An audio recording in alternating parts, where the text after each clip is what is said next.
Number 1. My husband and I had been married in May. He was still living in student housing until his lease was up, which ended up being in August of 2019. We found the perfect sized apartment for our needs in the city his school was located. It was kind of a sketchy area despite most of it looking decent. There was definitely some questionable activity going on at all times of day.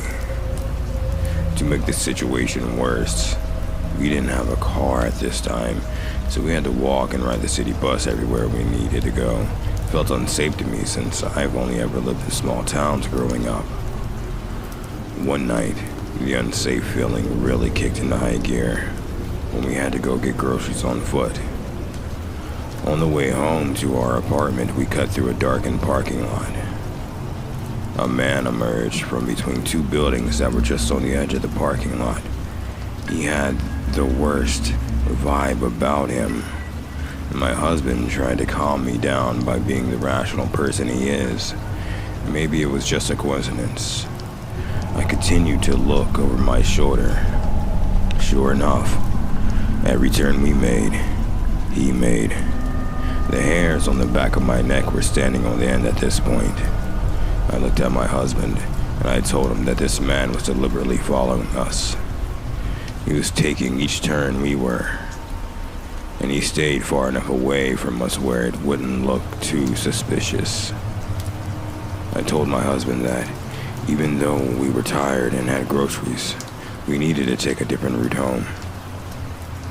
He continued following us for another block or so, and that is when we decided to book it. We turned down a random street, found a car, and squatted behind it. When the man turned the corner, he was looking every which way for us. Every time he came close to the car we were hiding behind, we would slowly, and as quietly as we could, sneak to the other side. I called up my mom in tears, trying to stay as quiet and calm as I could. Yeah, looking back, maybe calling the cops, even on a suspicion, would have probably been better. Anyway, thank God the man eventually gave up.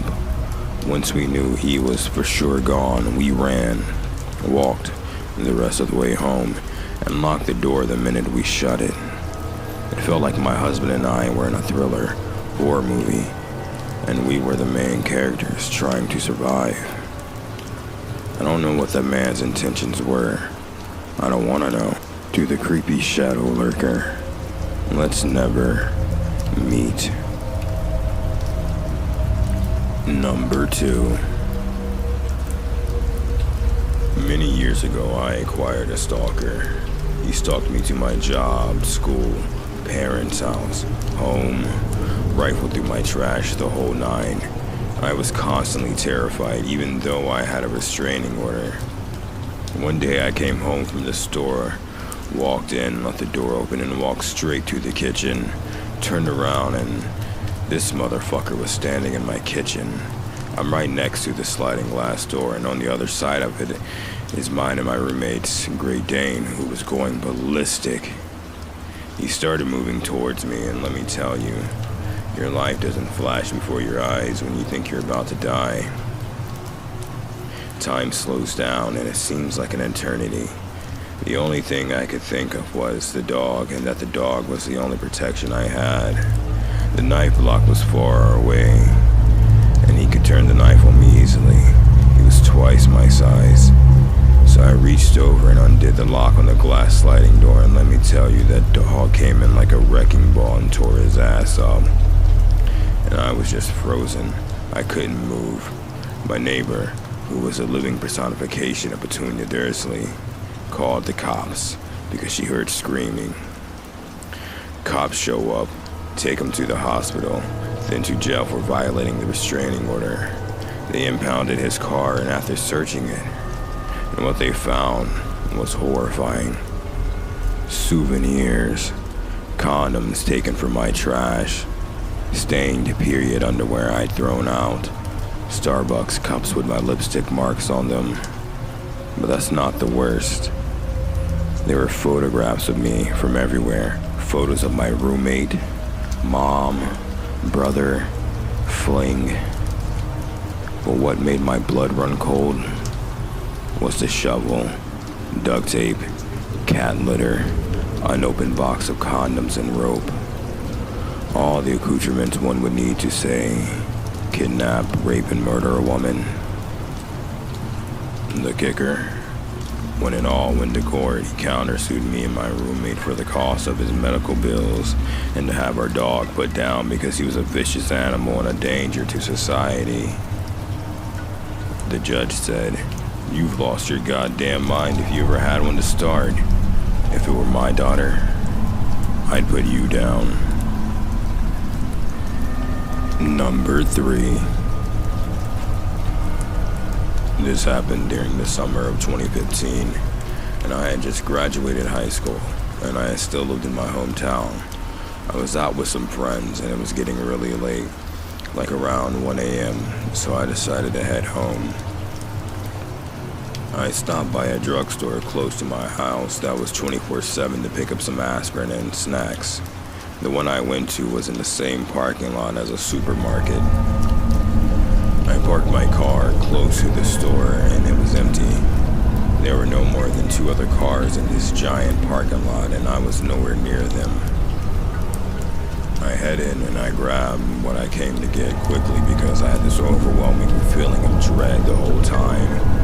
I felt like someone was watching me, but I couldn't see anyone else there besides me and the cashier.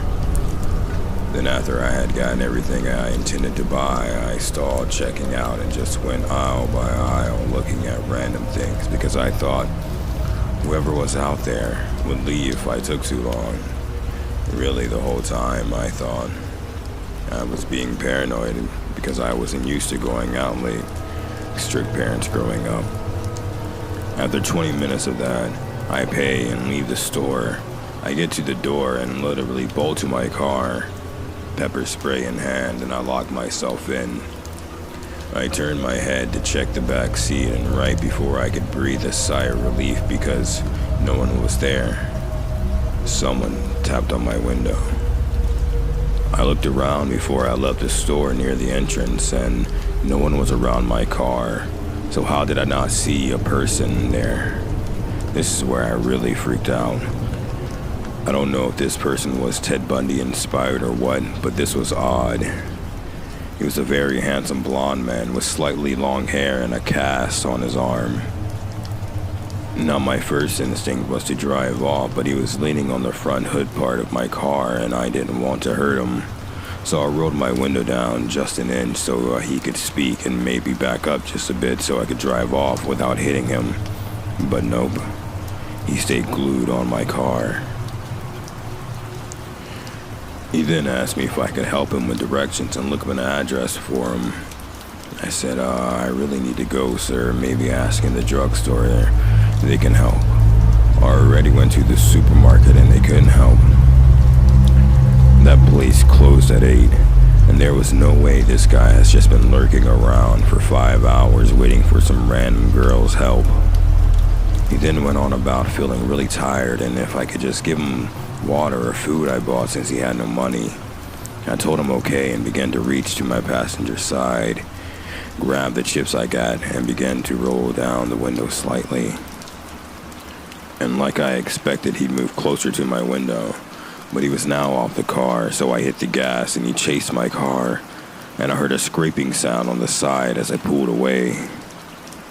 I didn't drive directly home in case I was followed and drove down the highway for an hour because I was so distraught over what happened. I finally got home and my entire side of my car had been scraped from the door almost to the trunk. I'm really sure he used a knife or some sharp object because it was a really rough scrape. I reported the incident but never found him or any similar incidents in my town. He was watching me the whole time, maybe from the windows of the store, because how else would he have known I bought food? I also think he hid behind my car so I couldn't see him when I came out. I feel like he was trying to get me before I got in my car, but I got in too fast. So creep in the parking lot. Let's not meet again.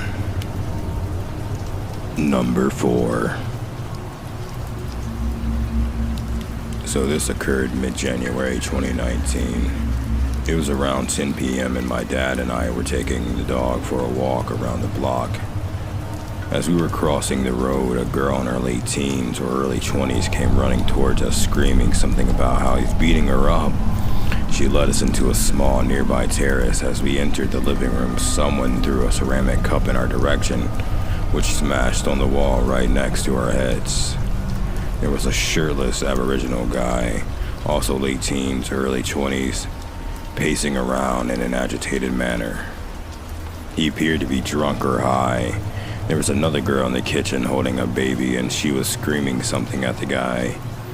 The first girl told us that he's on meth. We attempted to de-escalate the situation. My dad spoke to the girls to get a better idea of what was going on, and I followed the guy outside where I asked him some questions, but he gave me no intelligible answers. I seemed to have a lapse in memory at this point because all I remember is the next thing we were on a footpath and he's lunging at my dad. They fought briefly and I tried to get him in a headlock, but he broke free and ran inside the house. One of the girls started screaming about how he was going to get a knife. We decided to get out of there. Fuck it. But just at that moment, he emerged at the end of the hallway. He stood still for a moment, and I saw that he was holding a large kitchen knife. He quickly charged down the hall at us, and as we began to run away, I stopped like an idiot to pick up my metal water bottle I had left on the ground during the struggle. I can't exactly explain why I did that, but I think I figured I would use it as a weapon if he chased us, like to throw at him or to use as a club or something. I was in such a hurry that as I picked it up, I slipped and fell onto the pavement.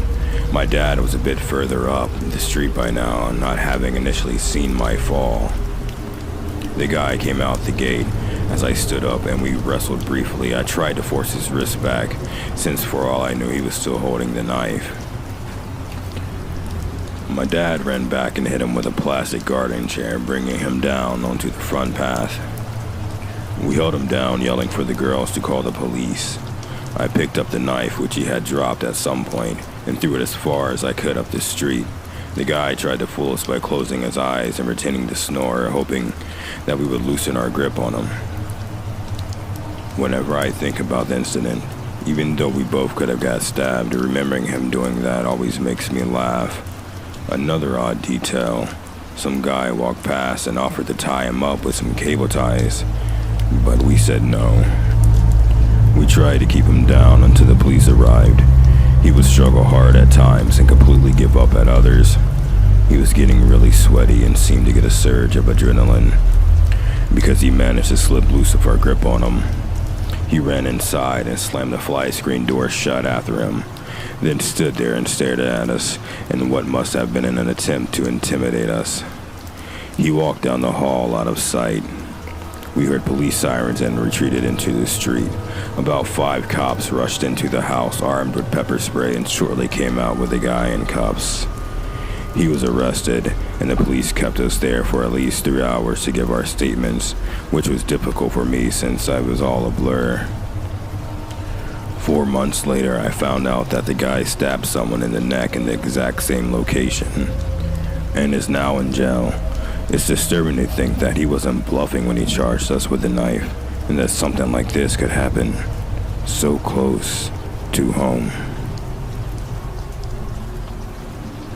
Thank you for listening, and if you enjoyed this, please like, subscribe, comment, share, and all the other typical YouTube bullshit. And remember, always be mindful of your surroundings, because you never know who or what is lurking in the shadows.